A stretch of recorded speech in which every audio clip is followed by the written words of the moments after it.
Local programming on KRWG Public Media made possible in part by viewers like you. Thank you. This is KRWG Public Media, TV, radio, online. News that matters.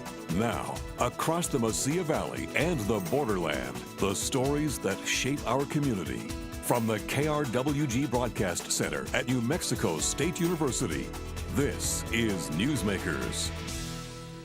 Thank you for joining us on this special edition of Newsmakers. I'm Fred Martino. The Trump administration has gotten a lot of attention for its activities related to illegal immigration.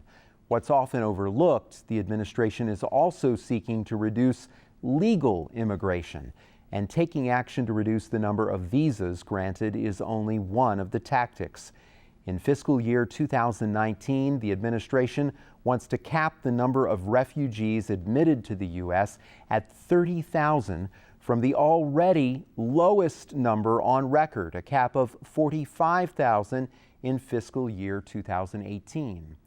By comparison, Germany, a much smaller country, approved nearly 124,000 refugee applications for asylum in 2017. Today, we welcome a professor from New Mexico State University who led a service learning program in Germany and two of the NMSU students who participated, Dr. Sabine Hirschaur, Faye Yerwit, and Rainey Schauer. Thank you all for being with us today. Thank you for having us, Fred. Great to have you here. Thank you. Sabine, first off, we should say that you are from Germany. Tell me how this service learning trip came about, why you thought that this was an important way to share this issue with students, allow them to get involved.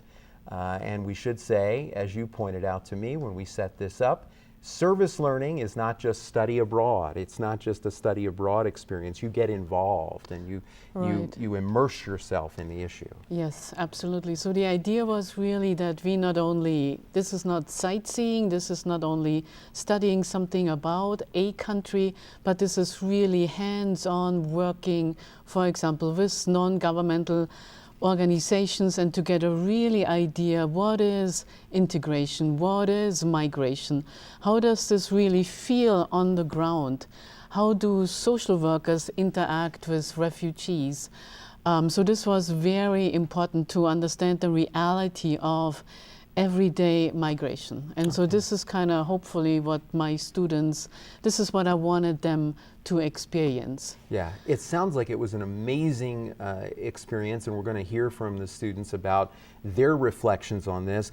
When we were planning this television program, you told me that you saw similarities as well as differences between Germany and the United States when it comes to immigration.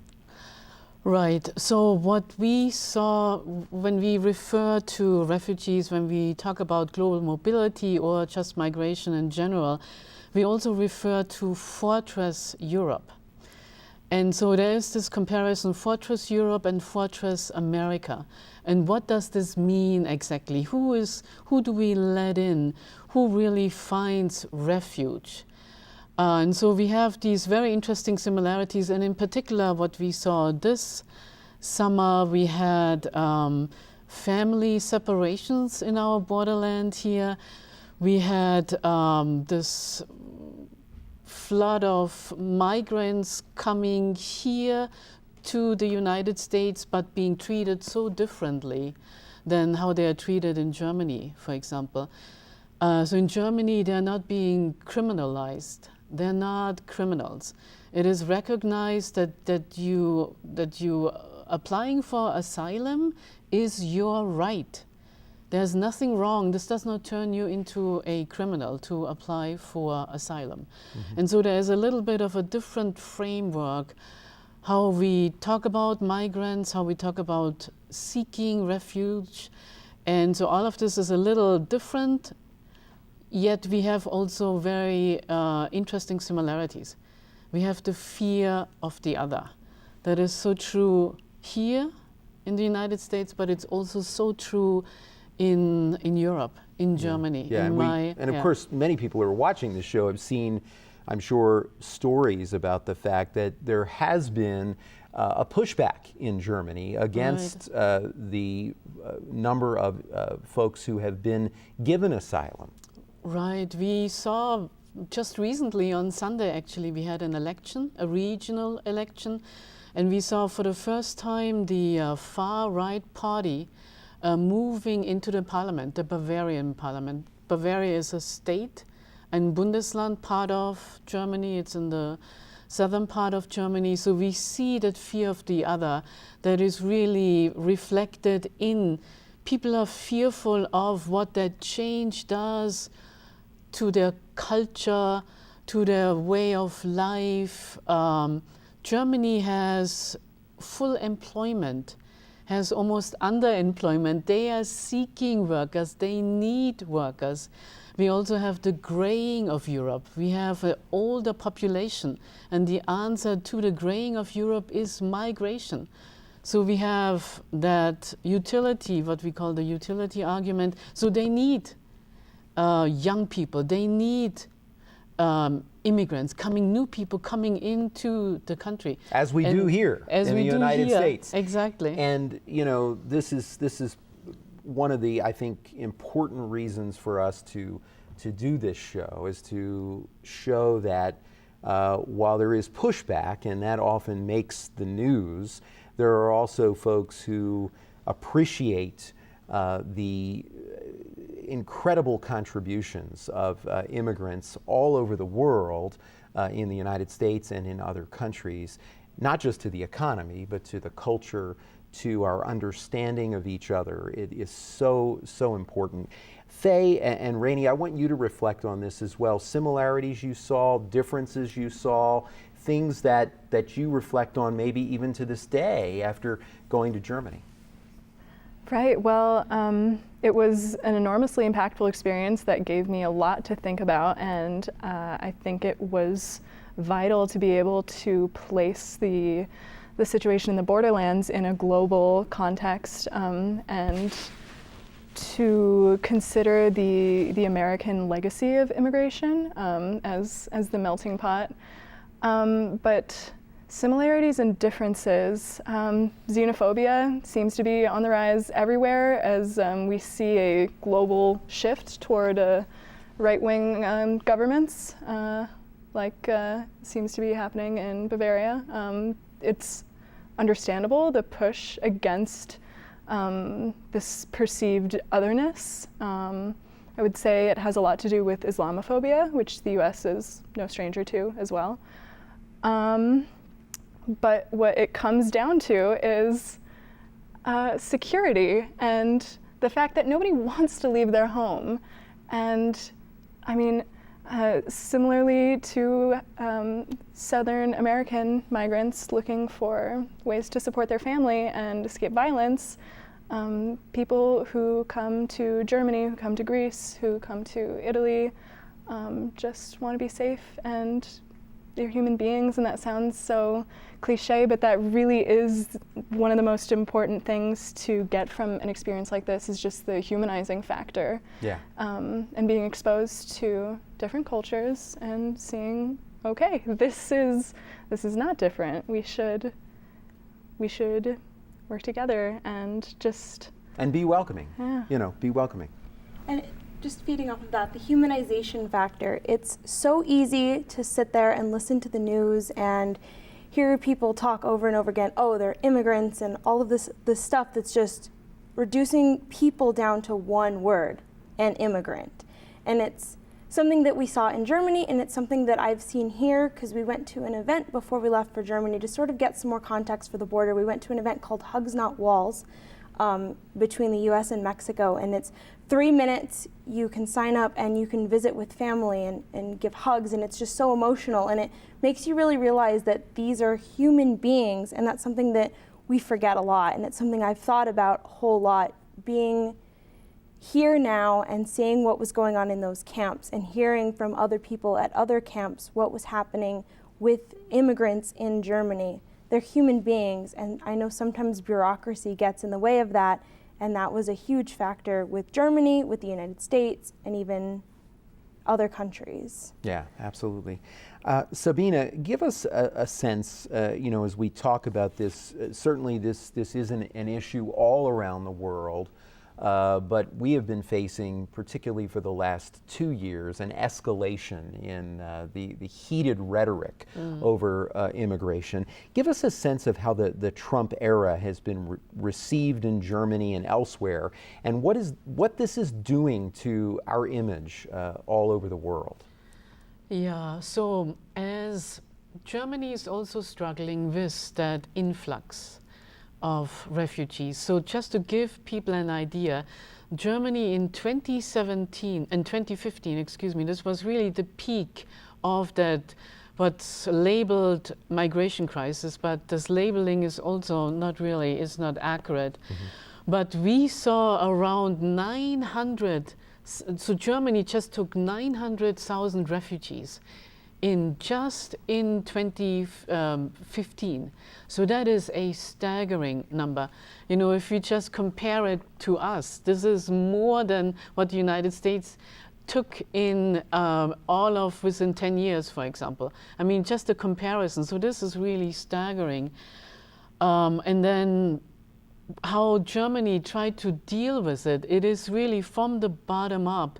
So many just people opening their families, their homes, their own spaces to these refugees. So it in many ways, initially, it really brought the country together. And so when Germany looks now to the Trump administration and how migrants and refugees are treated here, in Germany, they're not, as I said, they're not criminalized. So they said, we really approach migration so differently. We are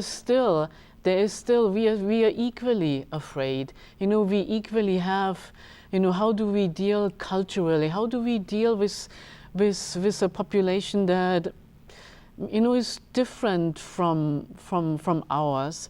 But I mean, Germany is a good friend and has always been so in our modern times with the United States, and has generally had a pretty good relationship. The two governments have, but we are seeing a change now. I mean, I think that the average person is questioning what's going on here.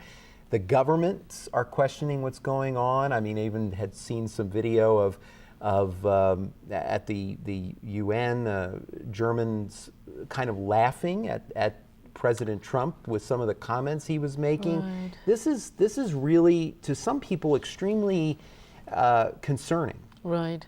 No, it is absolutely true. Germany is looking up to the United States, and the United States has always been this kind of moral leadership.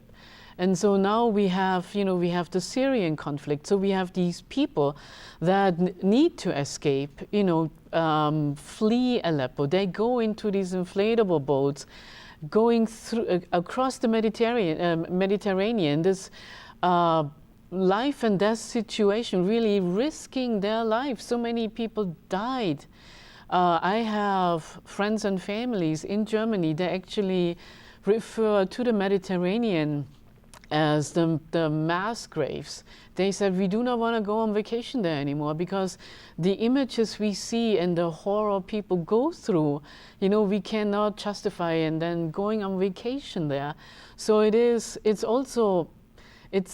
Germany has a much more intimate relationship with migration, refugees, to open its country to providing refuge because of our history, because of the Holocaust, our past, the Nazi regime. So there is not only this utility argument, what I've mentioned, that we need workers and Germany needs because of the negative population growth, it needs to grow its human capital, but it also has moral responsibility. Yeah. And I feel the same way, and this is why I wanted to take my students to share and to get an idea as to what all of this is and how complicated and how complex that is. Yeah, absolutely. Faye and then Rainey, when you think about this experience going to Germany and service learning, what do you take away as the most valuable part of this? And I know that's a tough question. Absolutely. Like the single most what important experience? Single, if you had to answer, or? the single most valuable thing of this experience for you? For me personally, it was knowing that I was useful and placing my identity in a global context and seeing like there's somewhere that I can put my skills, because I speak German and I'm a government major. I'm interested in bureaucracy and making governments work for people. And I was able to help and bring insight as, people are interested in meeting Americans and hearing our perspective, and knowing that I could contribute. Rainey, how about you? At least in the context of like how I lead my life, I'm a news reporter, I'm a government major at NMSU, and a lot of my time and energy is spent on how we speak about things. And I think seeing the human factor, seeing what the German government's doing, taking into the context of how my own personal government works here in the United States, I think it's really important to be very careful about how we speak about things. And that was a huge thing that I took out of this, is just how we speak about people, about issues, about other countries even. You said you're a news reporter. Do you want to continue that in your professional life? I hope to, yes. You do. Did this experience going to Germany make you feel even more strongly about that, the importance of journalism? It really did. I think I sort of had this spark of hope in me that maybe someday I would be able to save the world and all of this kind of stuff. But I know that I personally cannot, but I know that I'm a pretty good journalist, and I know that I could go out there and I can make a change by changing the way that maybe people think about issues. Yeah. Sabina, I shared with you that, I didn't have a chance to do this when I was in college, but as a journalist, I participated in a journalism exchange program, and I felt that this was, in my professional life, the most valuable professional development that I had outside of, actually going to receive graduate degrees. This experience, and in journalism we do a lot of professional development, but going for several weeks to Germany was amazing for me in so many ways, and affects me to this day. Did you consider that when you thought about doing this program? Did you know how impactful this was going to be for students? Yeah, I have some of my own experiences. I did a postdoc in South Africa, so I lived for about 1.5 years, 2 years in South Africa. I did service learning in South Africa. I worked in a rape clinic in one of the poorest townships. I was in Rwanda. So actually study abroad when I was a student did change my life, and it did so much to me personally, and this is why in many ways, this is why when I came to NMSU, I wanted to do that. Yeah. I actually wanted to take students to South Africa, but then we had the migration, we had that influx of migrants. We saw these pictures, going through the media globally, that struggle, the civil war in Syria, these people in these inflatables. And so this was the first time that I could help my country of birth to bring some of these challenges a little closer to young people. And before we run out of time, I want to give both of your students a chance to talk about some of the things they did in Germany. Faye, we'll begin with you. Okay, so I was the only person in our group that could actually speak German, and I was able to help our social workers translate some contracts for refugees where we worked. It was full of Nigerians, this camp, so they spoke English, and I helped the social workers translate contracts for like midwives So that we sat Very in on important. interviews, right? Yeah. Rainey, how about you? Well, at least for the camps, it was really interesting because we got to sit in and listen to some of the conversations between the counselors and actual refugees, and sort of the conversations of, well, this is what you need to do to get asylum, here's what has already happened, here's the next steps. And sometimes it was a little bit difficult to watch. A lot of these refugees were from Nigeria. A lot of them were women who were trafficked into Italy, and quite a few of them were waiting to be deported or had already been deported and come back to Germany. And it's just these people stuck in an endless cycle of, okay, we came here to Italy, we are back in Germany, might get deported back to Nigeria, but Nigeria wasn't taking back a lot of the refugees. So it was sort of this limbo that a lot of these people were in, and they couldn't do anything about it. There wasn't anywhere for them to go. It was sort of like, you can't go home, but you can't stay here. Mm-hmm. And it's hard to watch human beings not able to really have a place to be when all they want to do is go and do something. Yeah. Rainey, when you think back on the experiences that you had in Germany, how does that affect you to this day?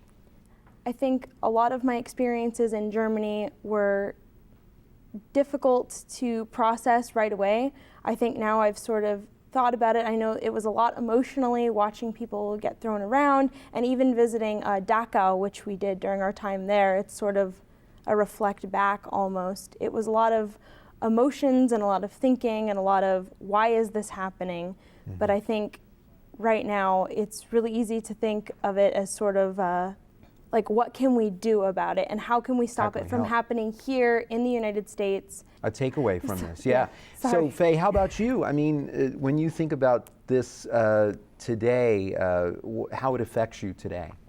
It's definitely given me a lot to work with as far as my studies in the borderlands continue. I'm working on building more of a context and comparing these systems, how immigration works between the US and Mexico, and how German bureaucracy deals with migrants. So I'm wondering for both of you, if you feel you have any more of a visceral reaction when you hear some of the political rhetoric that is so, some would argue, very damaging, very hateful against immigrants and immigration that's occurred particularly over the last 2 years. Our president has called Mexicans animals, and people cheer for him. And if that's not concerning, I'm terrified. And he's called, I'm so sorry if I'm not allowed to say this, but our president has said this, he's called